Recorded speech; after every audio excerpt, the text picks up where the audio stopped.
Should smile. Yeah, y'all should. All right. All right, Damar, another pretty significant step for you.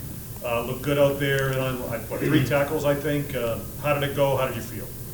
It was fun. It was super fun. Like it was a great experience. You know what I'm saying? Just another milestone on the step of just getting back to myself as far as in the football space and in the NFL. So just chopping this tree down as much as I can, one step by one. Damar, Was there any trepidation? I'm sorry? It didn't look like it, but from what we could see, but were you feeling any trepidation out there, any hesitancy? I mean, I was feeling everything all at once, you know what I'm saying? But, I've been doing a good job staying around, like, right-minded people and, good mindset coaches in my life and just good mentors as far as on the team and even outside the team, just giving me good strategies as far as, like, a mindset, you know what I'm saying? And, pressure is only outside of us.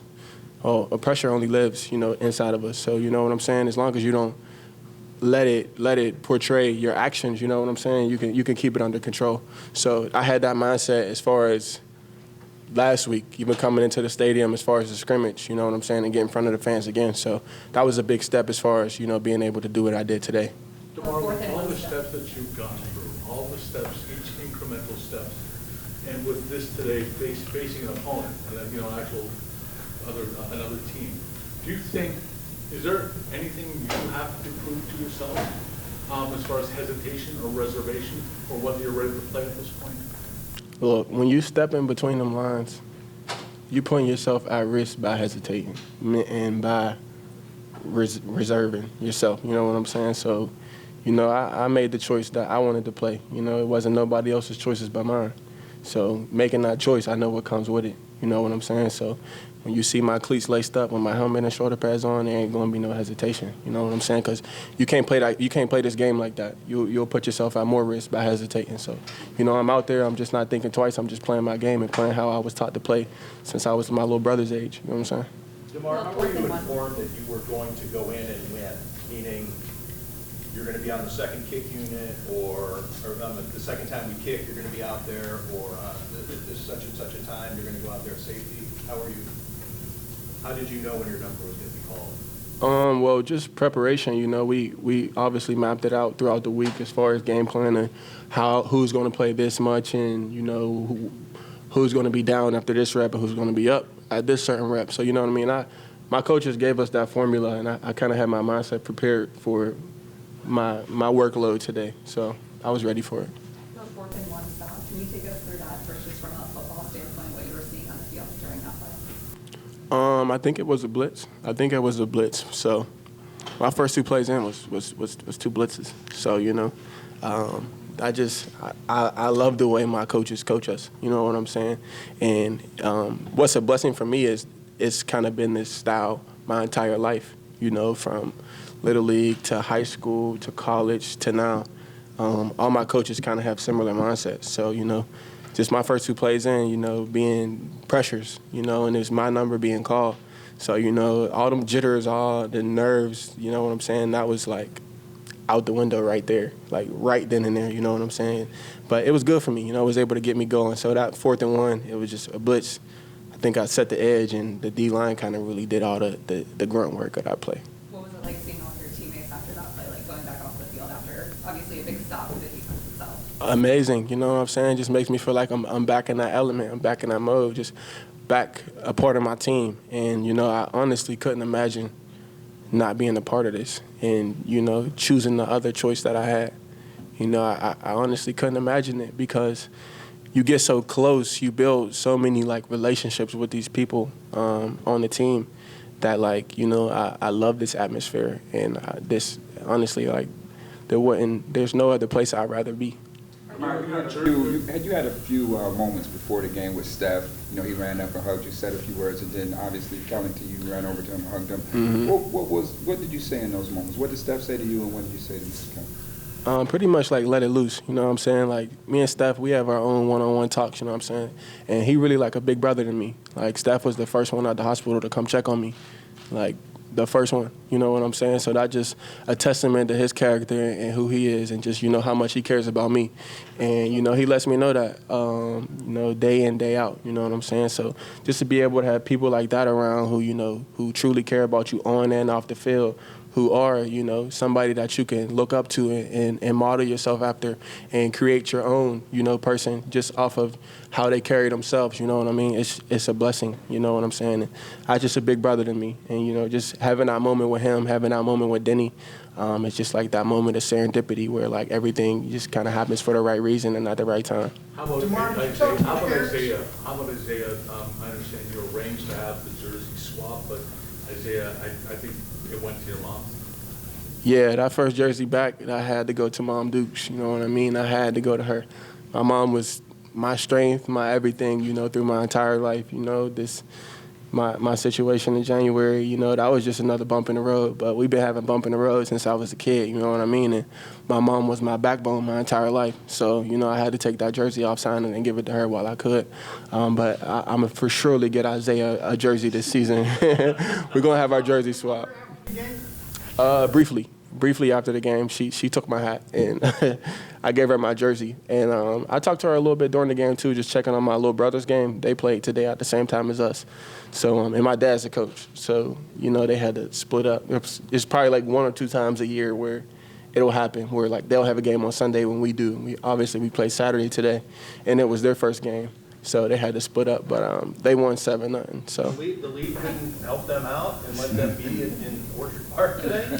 I'm saying game time was the same time as game time. So, like, you know, it's always that 1 or 2 times a year where they can't make somebody got to choose. They got to choose who's going to be where. You get to Pittsburgh next week. Will you get a chance to see your little brother play? No doubt. I'm going to see my entire family. I'm going to see my entire city. I think it'll probably be electric down there. I can't wait. You know what I mean?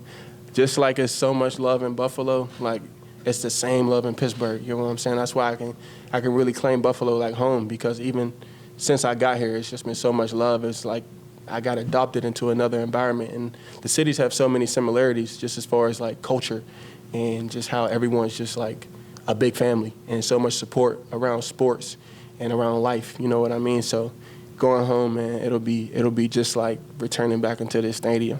Damar, when we talked to you last week after the scrimmage, you talked about how there were moments where you kind of got a little emotional and really felt things. Was there anything like that today where you were like, wow, I'm about to play in the game again? Did it like hit you at all at any point?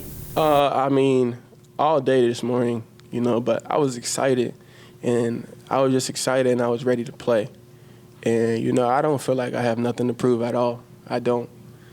But in a way, you know, it's kind of like proving it to myself and just accepting the challenge of, you know, just being able to go through something so tough and, you know, just to be able to come back and overcome that, and just to prove to yourself that nothing can stop you. Nothing can stop you from doing what you want to do and reaching the heights that you want to reach. You know what I mean? So kind of just proving something within myself.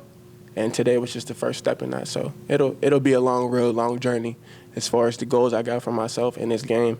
But today was definitely a step in the right direction. What's the next milestone for you on this journey back? Practice tomorrow. Damar, you mentioned the early blitzes that Sean called. This was our first taste of Sean McDermott, the defensive play caller. What was it like on the sideline, and what did you think of his first kick at the can here with the Bills? Man, I love Coach as our play caller on defense. Like, I extremely love it. You know what I'm saying? So, you know, I feel like I can kind of like understand why he's calling whatever he's calling at the time. You know what I mean? So, you know, he takes the time out to explain those type of things, so you can be in the right mindset to understand what's coming and, you know, what you got to defend in those moments. So, you know, just coaches taking the time out to explain those type of intricate details, it makes everybody better. So all 11 players on the field, you know, we kind of got a higher IQ, you know, just by coach just taking that time out to explain why he does things so we can know, and then we can execute from there. When we talked to you at training camp, you had said whatever mental or emotional challenge you faced would be ongoing. It's not just like today in terms of getting back into a game, because what happened to you in Cincinnati was so random and so sudden. But does today help ease whatever concerns you might have had just to have this one under your belt? I mean, I would say maybe a little bit, you know what I mean? But there's a part of me that, you know, that feeling will always be there. You know what I mean? Because I went to Cincinnati trying to uphold that #1 spot in our conference. You know what I mean? I didn't expect my life to completely change and to be dealing with, you know, super, like, serious health conditions. You know what I mean? So, you know, I think as long as I play this game, there will be that feeling in the inside of me. You know what I mean? But, you know, what a challenge. Who can say they get to, you know, face their fears like this, you know, in front of the entire world, you know what I mean? So, you know, I kind of look at it as that aspect. But I honestly feel like it'll be there forever. But it was a good step in the right direction as far as internally for myself to allow myself to know that, you know, you are who you say you are. Damar, what is your post-game schedule as far as because of what happened to you? Can you just tell us what the doctors have told to you to do after the game? Are they going to check you? Anything of that nature? Live life, you know, live life, have fun. You know what I mean? My doctors told me that coming back would be a good thing for me, you know, because it wouldn't allow me to use my situation as a crutch. You know what I mean? So, you know, I done been across the country. I done seen a lot of doctors, you know, a lot of doctors. I spent a few months this year spending time with a lot of doctors. You know what I mean? Top in their fields, you know, and they all came to the same conclusions, and they all told me that, you know, they think going back and playing would be a good spot for me personally. Not no one else's situation, me personally. Knowing me, who I am as a person, knowing my situation, and knowing that, you know, it'll help me, you know. And honestly, this journey that I'm on, it's like, it's a blessing. Like, you know what I'm saying? I keep talking about the challenge. But, like, how many people can say that they really get to, like, overcome something, a hurdle this big in their life, and then still be here to tell the story of it? You know what I'm saying? So, you know, I look at it like that. So I feel, you know, I feel chosen, you know, as far as that aspect, and as far as also, you know, just continuing out God's mission for me, you know, just continuing out the mission as far as raising awareness for CPR and, you know, raising awareness for AEDs being in places that they need to be in place, so situations like mine can happen, you know what I'm saying, instead of it going the reverse way, you know what I'm saying? So, you know, continuing out that mission and just spreading love and just, you know, just keeping a smile on my face. Damar, you talked a lot about facing your fears. In that one tackle, it looks like you tried to tackle them all in some ways. Yeah. Too much into that. Reading too much into that, or it looked like you tried to tackle it with that one tackle. Man, it was, 4th and 1. We ain't got much space for him to go, so everybody got to go down with this pal. That's my mindset in that moment, you know what I mean? Damar, after that first tackle that you made, after that first taste of contact, did you feel like a weight lifted off your shoulders or anything like that? Could you describe those emotions after having that first bout of contact? Yeah, it felt good. It for surely felt like a little weight off my shoulders. I think it'll be like that probably every game, you know, but even before my situation, it's kind of like that. You know, we all get butterflies until we get that first contact. That's like, you know, universal for being an athlete. That just lets you know you're human, and that just lets you know you're living in the moment.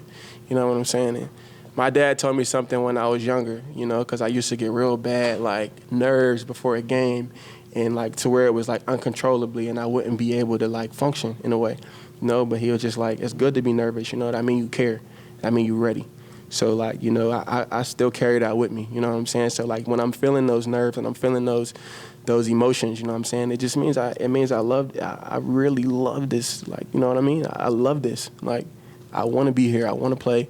I want to do good. I want to be one of the greats. You know, I want to be remembered as somebody who, you know, stood for something and who made a difference when I was out there on the field, you know what I'm saying? So that's pretty much where them emotions come from, you know, and what eases those emotions is, you know, doing the right things throughout the week to prepare yourself for this moment.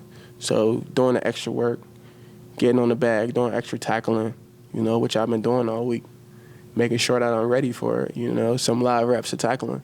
So, you know, I put the work in behind the scenes as well to be ready for, you know, moments like this.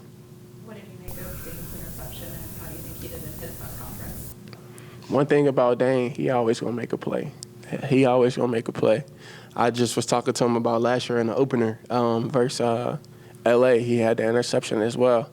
So you know, just today that was good for me. That kind of like loosened me up a little bit. Just having him get that interception so early.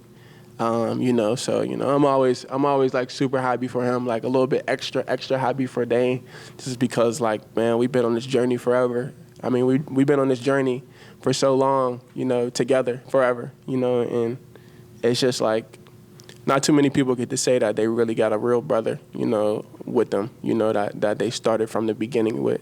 You know, I remember when I was there.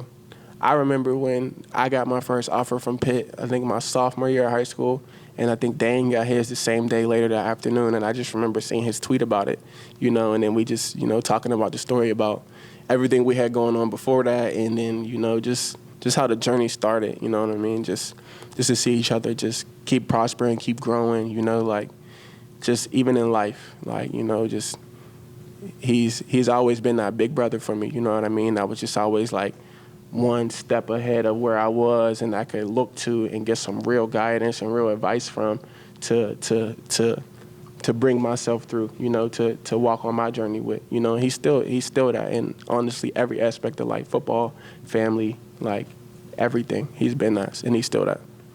All right, thank you.